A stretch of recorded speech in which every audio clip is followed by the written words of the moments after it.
வணக்கம் மக்களே, இது ஒரு விழிப்புணர்வு காணொளி தான்.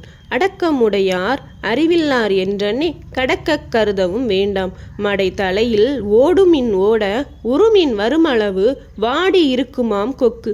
அதாவது தண்ணி ஓடுற கால்வாயில கொக்கு தனது இறைக்காக சிறிய மீன்களெல்லாம் விட்டுட்டு பெரிய மீனுக்கு காத்திருக்குமாம். ஆனால் இன்றைய நிலைமை, தென்னை மரங்களுக்கு தண்ணீர் பாய்ச்சும் போது அதிலிருந்து ஏதாவது புழு பூச்சிகள் வெளியே வராதான்னு காத்து கொண்டிருக்கிறது கொக்கு. மனிதர்கள் நாம் எல்லா இடங்களிலும் சுயநலமாக யோசிக்கிறோம் தானே.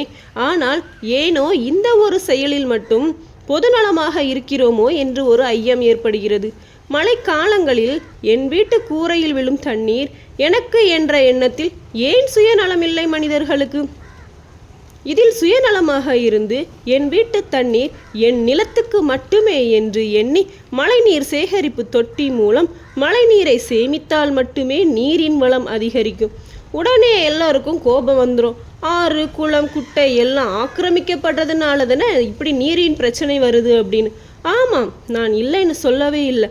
ஆனால் நாம் நீரை சேமிப்பதற்காக என்ன செய்கிறோம்?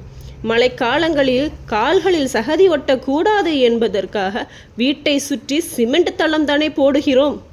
ஒவ்வொரு தனி மனிதனும் நீரை சேமிக்காமல் அரசு பார்த்து கொள்ளும் என்று எண்ணி மாறி மாறி சண்டை போட்டு கொண்டிருந்தால் நாளை இந்த கொக்கி நிலைதான் நமக்கும் நினைவில் இருக்கட்டும்.